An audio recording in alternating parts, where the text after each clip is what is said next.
Great.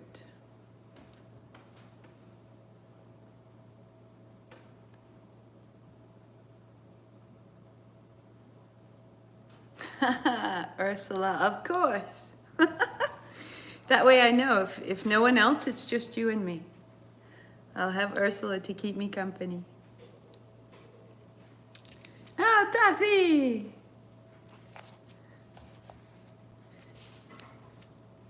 Adam says good morning, Bethy.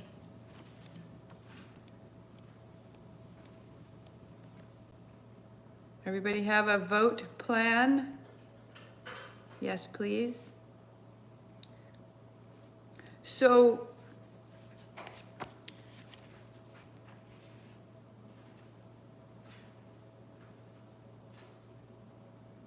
this is coming from a book entitled Oneness, right? And what caught my attention was the way in which, yes, you have a plan, Jennifer, thank you. Oh, woman, poke your students. That if we are charging this center space of our body, we're becoming more powerful. We are engaging in a field of energy that surrounds us, and that field is a co-creator of our circumstance. And the way in which we co-create is through our thoughts and our words. And if I experience a sensation of being thirsty, and I say to myself, thirsty, I should love a glass of water. The thought becomes the phrase that becomes, love, could I have a glass of water? And all of a sudden there's water here. And I went from sensation to thought to word to reality. And that's so quick and so familiar that we are often unaware of the importance of how that plays out in our lives. But as we get stronger and as we begin to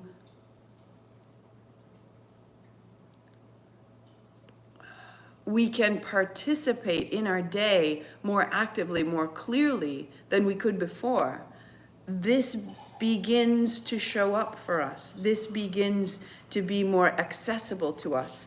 And as it does, we have an opportunity to... Thank you. Cheers.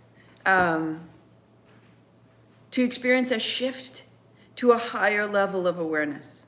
Your attunement to the higher frequency becomes stabilized. So what we're doing is we are waking ourselves up. We're showing up. We're moving again and again against discomfort, against our own weaknesses until we become stronger, and we're stabilizing them in our bodies. When we monitor our response and catch our logical mind, it attempts to censor what we're able to do. It says, oh, you can't do this. This isn't possible for you. We begin to catch that. And we say, no, one more. We begin to realize that we're capable of more than we assumed, more than our past had led us to believe.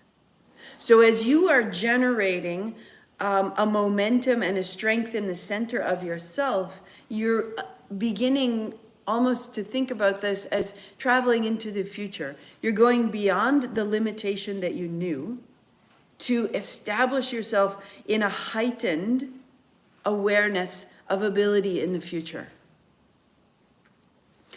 Our understanding of ourselves is based entirely on the past, on everything that we've done, on what we've been, on who we've been.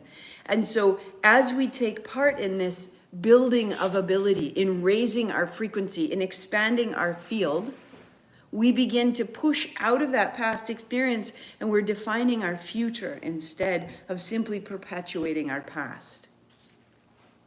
You're fully responsible for your vibrational state of being at any given moment. It becomes abundantly clear when you are vibrationally balanced and heart-focused. Your life experiences will reflect it. Likewise, it becomes obvious, both from the standpoint of how you feel and considering your circumstances, when you operate from the lower end of your energy, right? So when we feel lousy, our circumstances tend to build up around us. Our kitchen needs a wash, our car needs a wash, our clothes feel grim, we're making poor choices. The lower frequency creates a lower frequency circumstance. It's very simple.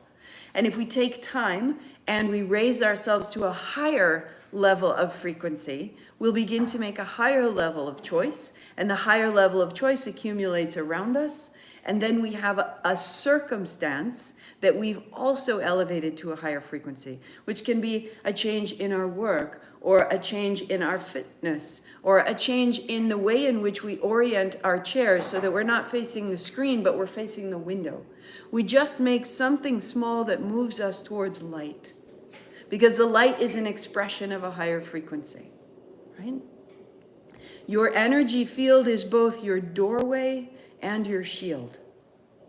That what we're making internally is what we can use to move out of past limitation, or what we're energizing here. And what I'm finding enormously and magnificently this month is it becomes this ability to draw a boundary, an ability to have an insight and say, as I was saying before, this, what I'm feeling, what I seem to have all the time, this is not my anger. I can recognize that as something that was passed down to me, something that was shown to me, something that was offered. And at the time I took hold of it, and now I say, no, thank you. And all of a sudden I'm running at a different frequency because I used my energy as a boundary, as a shield, so that I can be safe and sound in my choice, in my truth. Just as I'm saying, I'm reminding us to vote, to register, to have a plan. That is an action that we can use to create safety, that we can use as a portal to a future. What this requires is not only the power we're finding in the middle of the body, but if we think about the architecture of where this lands in us, it's coming from the heart. And so when we get to the end of class and we're doing this up and up and up. Hi, Raphael. The topic here is living at a higher frequency. And so we're taking the sensation, even the posture of where we've been, and we're becoming elevated. We're shifting our state, not from lower body activation, which is strong, practical, generative, and we're lifting it up so that it becomes something of, it's directed by our heart rather than directed by our digestion, if you can think about it in terms of systems, right? The frequency of ourselves, of our thoughts, of our energy, of the space that surrounds us, they're all connected. So the key to magnetizing ourselves towards other experiences, other people, other places, other possibilities that resemble this higher frequency is to draw it in and through us. In essence, when we become stronger and clearer and more elevated, we become attractive to that experience, to those around us.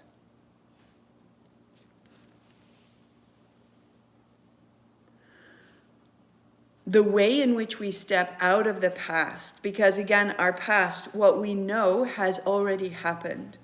And if we want something in our future that has not happened yet, the job is not to look where we've been, but to detach our awareness from the circumstances that have engaged us previously, and instead allow ourselves to feel in the sanctity of stillness, the light energy of unconditional love. So whenever we pause, we do our practice, we build these rhythms of folding and unfolding, of raising and lowering our legs in this kriya, we establish this great, I love this phrase, the sanctity of stillness, right? And then when we pause, we can feel that there's a change. There's a pulse, there's a thrum, there's a light, there's an energy, there's a frequency inside of us that has changed. When we change our body, when we change our movement and our breath, we go from our ordinary sinking selves to something that's lifted, that has a greater and a changed capacity for what could be. Surrender to the sense of peace that washes over your being. Surrender to what fills you with a sense of calm serenity. As you bask in the sanctity of that blessed state, allow your heart to memorize it. Know it as your natural state of being, recognizing it as a reference point, a reminder who we really are. A reminder of that to which we can return at any time. This place within is the one you carry with you all the time. It is a haven to which you are able to retreat when you choose.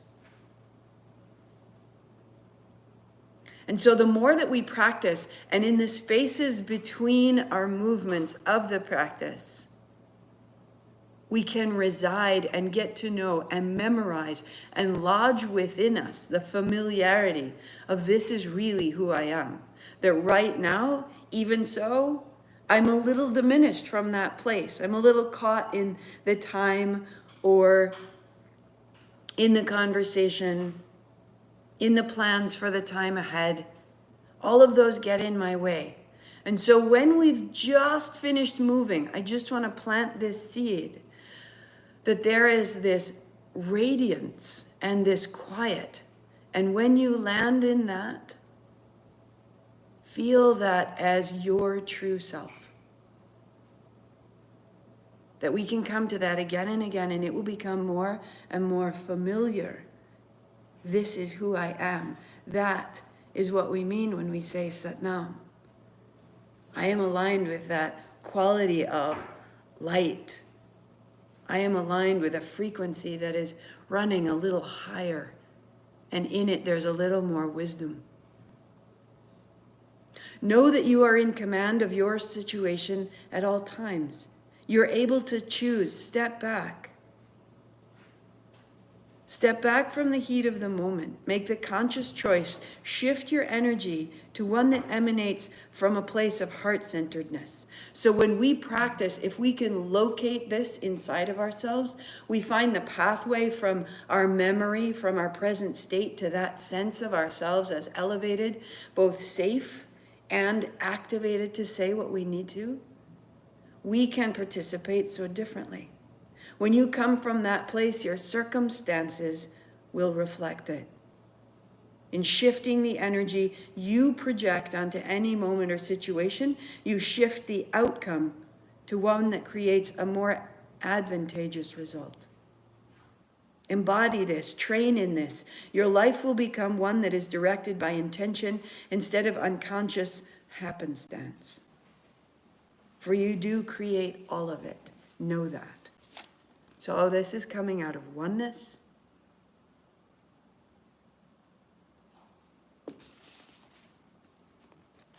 Exactly. So Raphael, what we're looking is to find that alpha state. And even the alpha state, beyond that is the delta state.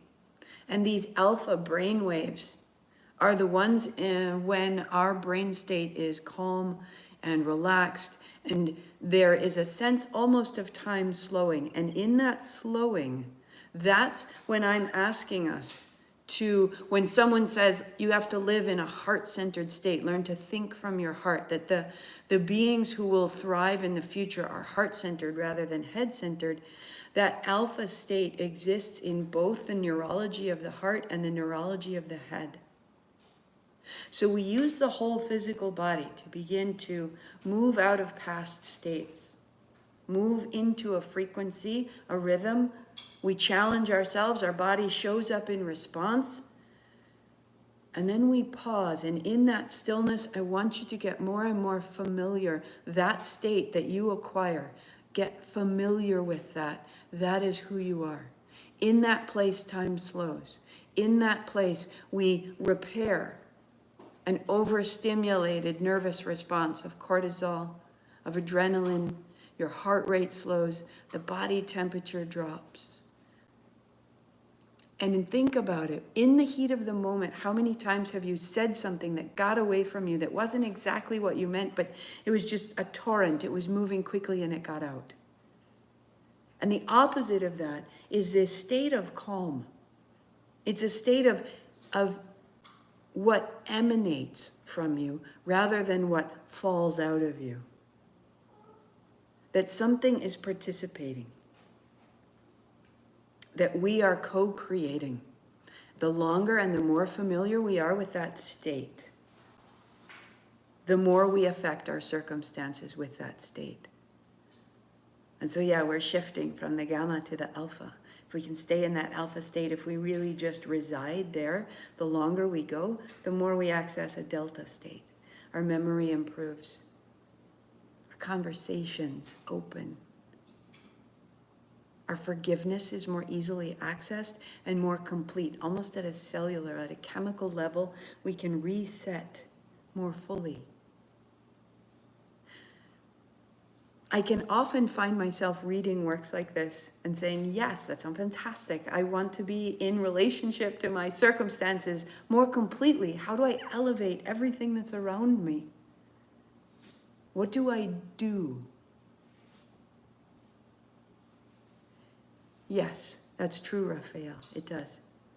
And what can we do? We can show up and get on our mats, because this is exactly what the Kundalini sequences are designed to help us find, help us access, and help us practice.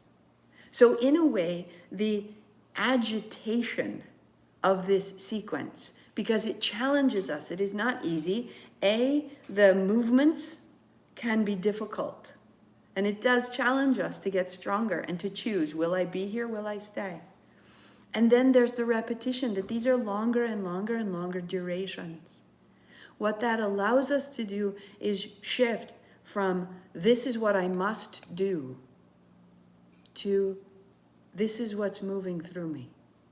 What I must do when I'm alone, Raphael, one of the differences is in that focused state, we can tend to be quite individual. This is what I am accomplishing, what I am choosing. When we shift into this larger stillness, in the midst of a conversation, in the midst of a thought, we're shifting to that alpha state. That is this idea of oneness. We're accessing more than ourselves. The boundary between self and source becomes thin. And that's when we become limitless. That's when we step out of past. That's when we begin to create new territory, new choices, a new sense of support to see us forward. And that's when we create our future very differently. That's what we're practicing. So come again and again and again. And as you do, locate yourself in the sensation of your heart. Notice if you're working really hard and that sense around the pericardium, the tissue, the organ that holds your heart can become tense. This is us separating ourselves, saying, I have to do it alone. I want you to melt that open. We can absolutely participate with something greater, and the something greater then participates through us, and our circumstances become greater. This is the work that we are here to do. This is what serves others, what serves us. And how do we do it? We show up again and again. These are the techniques that we share. This is the practice that makes the difference. And that's it. So heart-centered thinking is dropping into that space of interconnection, self-source. That boundary becomes very thin. Time changes. You break from your past. Your whole state changes. Your choices then change, your words change, and your circumstances will follow. This is how we change each other. This is what's needed. This is where we're at. Thank you so much for listening. Send me questions if you like. If you're new to this, if you just stumbled into me, marthamcalpin.com if you want more information. And otherwise, on the mat, I will see you tomorrow at noon. every single day. Go well, and I will see you soon.